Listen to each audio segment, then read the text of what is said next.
This presentation summarises the Auditor General's Report Number 2, 2015-16, Road Safety Traffic Cameras. On Queensland roads, speed contributed to 437 fatalities, or 22% of all road fatalities, over the 2008-2014 period.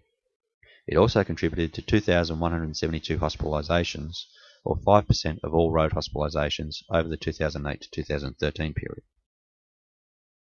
This audit focused on the Camera Detected Offence Program being managed by Queensland Police Service and the Department of Transport and Main Roads.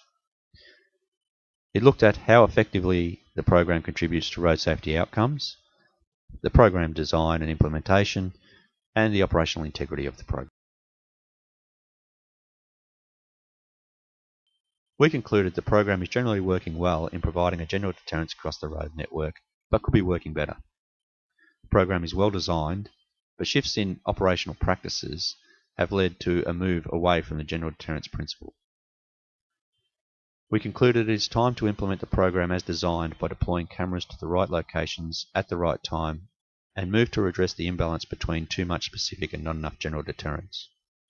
Stronger program governance is needed to fix the known system and data issues to allow for more timely evaluations and monitoring of the program, therefore guiding the program to be as effective as possible. We found the program to be contributing to road safety, but could be more effective at achieving general deterrence across the road network. The number of crashes across all speed-related categories is decreasing, except for speed-related fatal crashes, which have remained relatively steady over the past 5 years. More motorists are driving less than the speed limit. The average speed of drivers over the past 5 years in all categories is less than the speed limit, except for 80 km/h zones in rural roads. However, delays in verifying crash data and changes in deployment practices are contributing to a shift away from the program's general deterrence principles.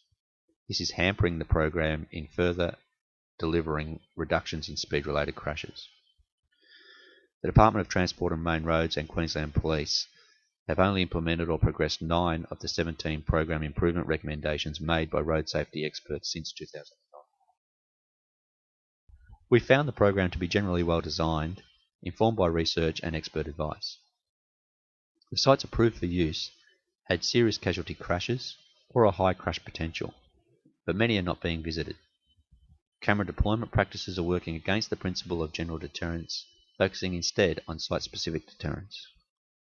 Police and Transport and Main Roads have robust systems to approve the most appropriate mobile camera sites. The principles embedded in the process for site selection are consistent with the general deterrence philosophy, based on road safety principles and involving an appropriate mix of relevant government and non-government stakeholders in the decision making. This figure shows that police use of the program scheduling system for deploying mobile cameras has declined over time for most regions. This reduces the unpredictability of mobile camera deployment. We also looked at the number of sites deployed to by police between 1st of January 2012 and 30th of June 2015. Over this 3-year period, police did not deploy to 400 of the 3,593 active sites, and only deployed on less than 3 occasions to about another 700 sites. We also looked at the days of week and time of day that police were deploying to sites. This figure shows that more speed cameras are deployed on weekdays, but more speed-related crashes occur on the weekends. This indicates that there is significant scope to reduce serious crashes by deploying more cameras on weekends. A similar scenario applies to the time of day that cameras are deployed. More nighttime deployment would be likely to reduce speed-related crash rates. Road safety experts find that the unpredictability of mobile speed camera locations and times contributes to a broader or general effect on reducing speeding and serious crashes across the full road system. Unpredictability can be increased by using a mix of overt and covert mobile cameras. In general, covert cameras provide greater detection rates than overt cameras. The government's Cabinet Budget Review Committee determines the percentage of covert deployments in any one year. In 2014-15, police were approved to deploy up to 30% of mobile cameras covertly. We found that in that year, police deployed 16.3% of mobile cameras covertly. Had they deployed to the full approved 30%, we estimate that approximately 33,879 additional infringement notices would have been issued. The process to issue infringements is robust and results in a low number being waived or successfully challenged in court.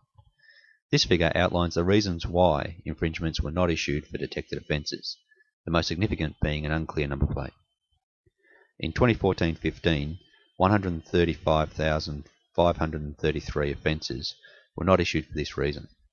This represents 74% of the not issued offences. Issues with analogue cameras such as poor film quality drove the large increase in unclear number plates.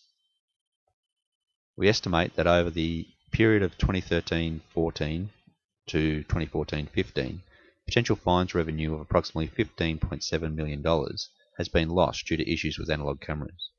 This is a conservative estimate as we have used the lowest speeding fine, less than 13 km per hour. More importantly, police missed the opportunity to inform up to 104,338 motorists about their adverse driving behaviour. The audit also looked at the implementation of the Automatic Number Plate Recognition Program, or ANPR, into the Camera Detected Offence Program. We found that ANPR has not met its milestone dates to have a statewide network operational. Police do not have sufficient in-car ANPR cameras to monitor widely across the road network. Despite being labelled as an automated system, Department of Transport and Main Roads manually validates all enforcement notices before they are issued due to software recognition limitations. Overall, the police and TMR have 8 recommendations and will implement all in the next 14 months. Thank you for listening. We hope this presentation has been of value.